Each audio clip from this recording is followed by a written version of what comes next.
Hello everybody, welcome back to the channel. Hope everybody is doing well. I am myself. Hopefully you are enjoying a good Memorial Day.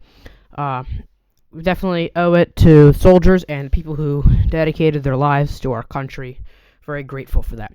So let's get into the topic of this video. Before we do though, please like and subscribe. It really helps out the algorithm of the channel, especially if you like unbiased election content. Only giving you the facts and nothing but the facts. Okay, so let's get into the topic of this video. The most expensive primary in the history of the United States. Where was this located? This was located in Kentucky, in the northern part of Kentucky. So this is a very, very interesting race. This is even more expensive. I don't know if you remember. I remember back in 2024, New York's 16th Congressional District. That was expensive.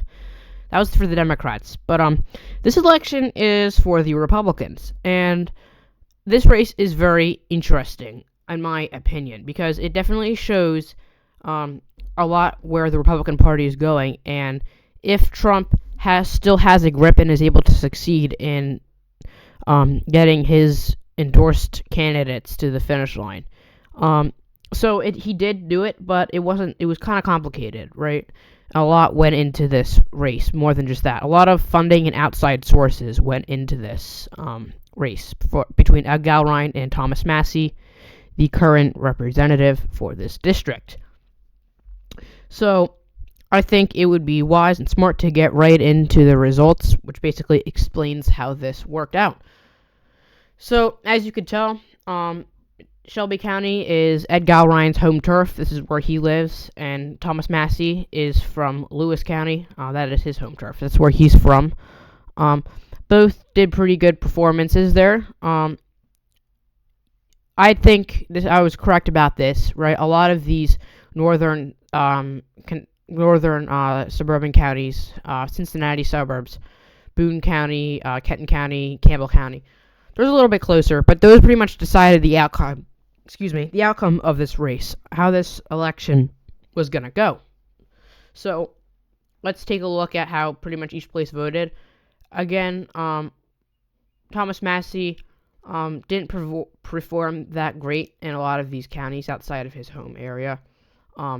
Pretty wide margins for Gallrein, right? You have Thomas Massie obviously winning Lewis County. He narrowly won Mason County. But outside of that, Gallrein was able to carry the district.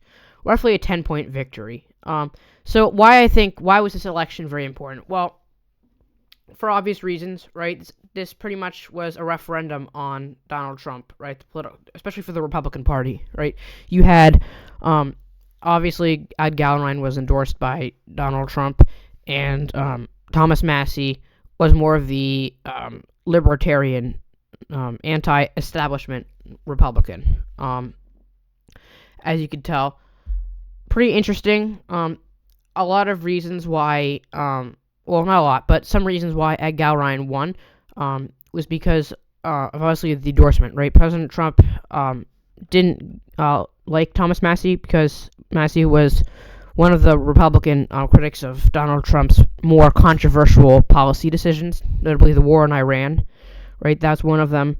A lot of other things like voting against the One Big Beautiful Bill, and votes on the federal budget as well, and other minor issues.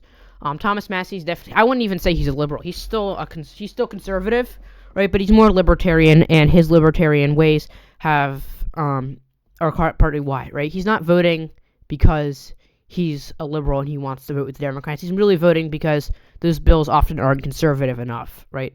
He's basically he's pretty much agreeing to more of the policies of the first Trump administration rather than the current, right? And due to that, the Republican base wanted somebody who votes more in line with Donald Trump, which is why. Massie still votes with the Republican Party around 91% of the time. But due to that, that's why you saw Massie go down. Also, another reason is the Epstein files.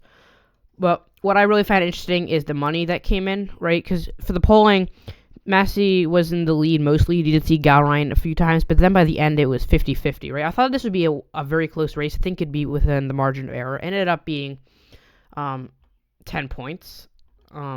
Democrat primary, not really much of a competition, but the Republican primary ended up being a 10-point race. A little bit of a surprise. As you can see, this breaks down the margin of each county. But what I find interesting is the money that came in. So obviously both candidates raised money. Thomas Massie raised a little over $5 million. Gowron raised over $3 million. But what was really interesting is the outside groups that poured in. Massie was more funded by small donors within his district and a lot of pro-Israel PACs. Other what would you call other super PACs from outside of the district contributed to Gowron's campaign. You saw a lot of money coming from a lot of MAGA PACs, right? A lot of definitely pro-Israel, because Thomas Massie has always been against voting for foreign aid, right? So that's a lot of the reason.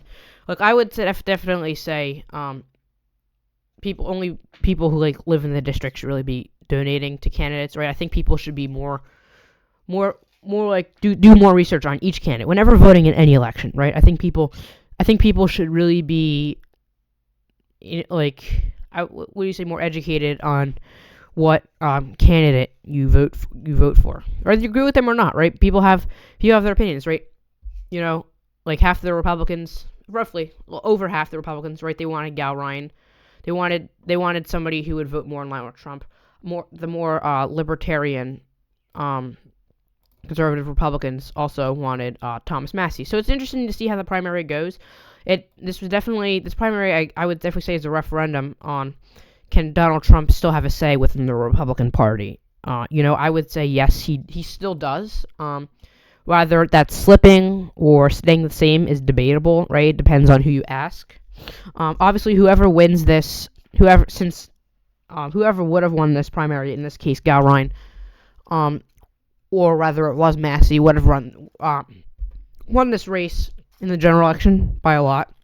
I mean, this is a pretty red district. It's in Kentucky, northern Kentucky. It did vote for Donald Trump by a lot, so it's not really a competitive district. But I think since Gowron won the primary, he should be able to win the general election, unless anything out of the ordinary happens, or even if Massie was. But that's basically why Thomas Massie went down. Again, still pretty conservative Republican. His voting record is still pretty conservative, but a lot of outside money was being spent in this race to get rid of Massie. So Donald Trump did succeed in getting his hand-picked candidate, but we'll see where Massie went. It's really interesting to say. I think Massie still does have some support, and definitely has some support in the Republican primary. He has hinted as running again in 2028 for Congress, maybe Senate or President. We'll have to see what happens. He hasn't really said much yet, but we're going to have to see how this primary ends up going, as well as any other election. Again, very interesting to see how each county voted in Kentucky's 4th congressional district. Again, 10-point race. So hopefully you guys enjoyed the video. I really appreciate you watching. And please like and subscribe. It really helps out the algorithm in the channel, especially if you enjoy non-biased election content. And I hope to see you in the next video.